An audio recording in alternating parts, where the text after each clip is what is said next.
right, so I figured I'd try to get in on the action while it's a little hot, while it's still a center topic of debate.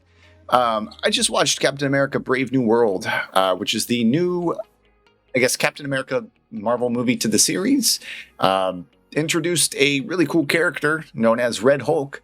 And I'll be honest with you, I'm not a comic book guy. I would consider myself pretty invested in the Marvel scene, but Marvel has not really been something that I've followed past Avengers Endgame. I would say that's kind of the point in which I didn't give everything to the Marvel scene overall. Now, I don't agree with the ratings of this movie. I guess you could consider myself more of a casual Marvel fan, but I would actually say that this particular movie, I think was pretty okay. If you asked me to give it a rating out of 10, I personally would probably give it maybe a 7, 7.5. And I'll be real with you, and I'll be honest, I actually liked it. I think the action sequences were pretty good. I did, of course, love seeing Red Hulk on the screen. And dude, I love Harrison Ford as an actor. And it's really quite surprising because I believe he's already pushing 80-something years old, right? So to have an actor like this kind of go center stage, somebody that you know and love, like freaking all your life, like through all these movies they've done. Of course, people mostly know him from Indiana Jones and Star Wars as Han Solo, right? But he's done so many good films. I really think that Harrison Ford's performance was exceptional here. And you know, I don't agree with all of the people hating on the main leads. I apologize, I don't have the name of the actors on me presently, but I thought that, you know, the take of Captain America in this movie was great. And I don't necessarily think it's a matter of, oh, you know, you're not Steve Rogers, you're not the Captain America, you're misinterpreting our character. No, like, it's similar to me to the whole Spider-Man and Miles Morales situation, right? So you kind of have characters that are the same in what they represent, but they're entirely different as far as the premise that they play to the actual movie and to the actual lore of the universe, right? The Marvel Cinematic Universe. So to me, like, it's so distasteful and disrespectful to say that you can't have this character represent Captain America because he's not him or because of his skin color or, you know, whatever the case may be, right? I think that the movie's action sequences were actually quite good. Now, of course, the reason I don't give it a higher rating, I feel like the villain was pretty weak in this regard. So no spoilers, you know, I'm not going to really dive too much into spoiling what the movie had. But I feel like that's been Marvel's kind of main weakness nowadays when it comes to making new movies, is it just appears like their villains, they just can't release a good villain nowadays. Like if you go back to the last Ant-Man movie, I just so cringed from that one. It's like I really want them to keep producing these bangers, right? Because I personally love movies and I love theaters, and I don't like the fact that you got to start, you know, subscribing to this and this and this to get what you want to watch on demand, and I don't like that. I think it's kind of like a hard take, but personally, I enjoy the fact going out to a movie theater like this and being able to represent, you know, something that everybody has in common, even though you're all strangers kind of sitting in this room. So. Another thing that was a little silly, of course, Marvel tends to do this a lot nowadays, is kind of like the whole talking down the villain kind of aspect, right? But the actual fight sequence with Red Hulk, even though I'm not a comic dude, I know that it wasn't very realistic, right? Like, I understand that they gave him, like, super upgraded Wakanda gear, right? So he's basically wearing the Falcon suit, but made out of vibranium. So that's kind of like the argument that they go with as far as why he can take a beating from Hulk. But like, dude, that's not really how it works, right? Like, again, I'm not a Marvel like genius, but I'm pretty sure the whole purpose of vibranium, right, is when you take a beating, you release the energy through a kinetic burst. But that's not going to stop the blows from hurting you. That'll stop the blows from puncturing you, right? But you're still at least feeling the pressure of the hit.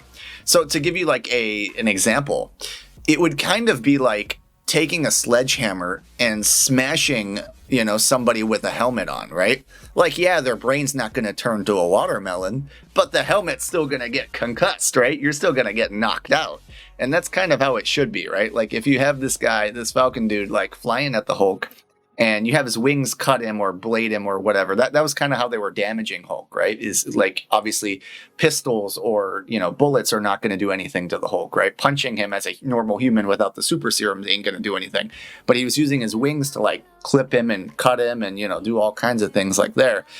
I don't really understand the fact either. Like he had like these little blades, and apparently like the knife was enough to actually like puncture and like screw with the Hulk, but like bullets are not. So I guess he's bulletproof but not knife proof, which I don't know how that works, right? I thought the Hulk was basically immune from all of that. But like there's a scene where he just like undercuts him with the wing and he's like whoosh, and I'm like, okay, that's pretty cool. I thought the actual one of the best sequences was when the Hulk throws the car and Falcon's like flying through the air. He's doing all these kind of like flips and stuff, and then he uses his wings and goes whoosh, and like cuts the car in half. Like I thought that was pretty badass. Like his wings were effectively the equivalent of a lightsaber in terms of practice of what it could do, other than obviously giving him the ability to fly. It would take a burst of damage with the kinetic, because it's made out of vibranium, explode, and then completely destroy everything. So with that in mind, I thought it was pretty interesting. Yeah, and I do appreciate that fact, right? Like I do think that it's pretty cool that a character in this form, in this sense, can actually structure a fight against Hulk. Now, it may not be theoretically, it might not be a viable fight, but it's still something enjoyable for the average consumer to watch, right? Like, and I think maybe the majority of the heavy critics on this movie, I agree the pacing was a little weird, and I agree like some of the writing, like Marvel does this thing that I really don't like in all of their movies now, where they take a super serious moment and then they throw out like a really dumb joke, or they throw out like a really dumb comment, and they kind of like kill the mood and the vibe. And for me, like one of those moments was where you got this guy who's injured in the hospital. And so you got Cap coming in and he's like, I don't know if I can do this. I should have taken the super serum, Tony, Steve picked the wrong guy for this job. And then like this dude's like, nah, bro, like he picked the right person. You got this. And then he cracks like this dumb joke. And it's just like, to me, it just like killed the moment there. It's like, dude, just focus on the actual like intensity of that scene. Like you can throw jokes anywhere, but like when you're building a movie like this, I feel like that's one of Marvel's like biggest crutches right now, is like throwing unnecessary humor in very serious moments or very serious fights. Like we either want these to be like maybe character interactions that are before the fight, or just like non-serious moments, but like when you're taking like the emotional level of this film, which there's not that much, again, granted, it's not that much, but then you're just throwing out all these scenes, like you might as well not put them in the film if you're going to make light of it, right? So to me, that was a little bit of a mood breaker there too. But again, I absolutely loved Harrison Ford's performance, and I think the action sequences were actually quite good. Those were like the kind of highlights of the movie to me. Of course, getting a little bit of a sneak peek of a character I don't remember the name of, but she played kind of like a Black Widow almost character. Red Room training, kind of grew up in that same environment as her, is what I was kind of picking up through the conversations of the film.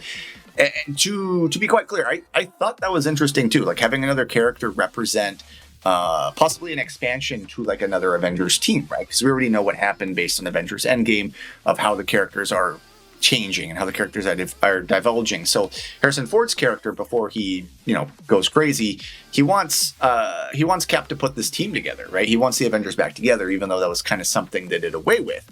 So it will be interesting to see where the MCU goes with this. I know this movie had a lot of issues in terms of the way that it was structured, the way that it was pieced together.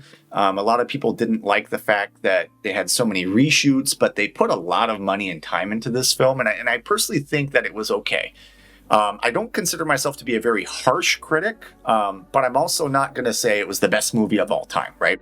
I could name probably 10 better Marvel movies off the top of my head that I've watched.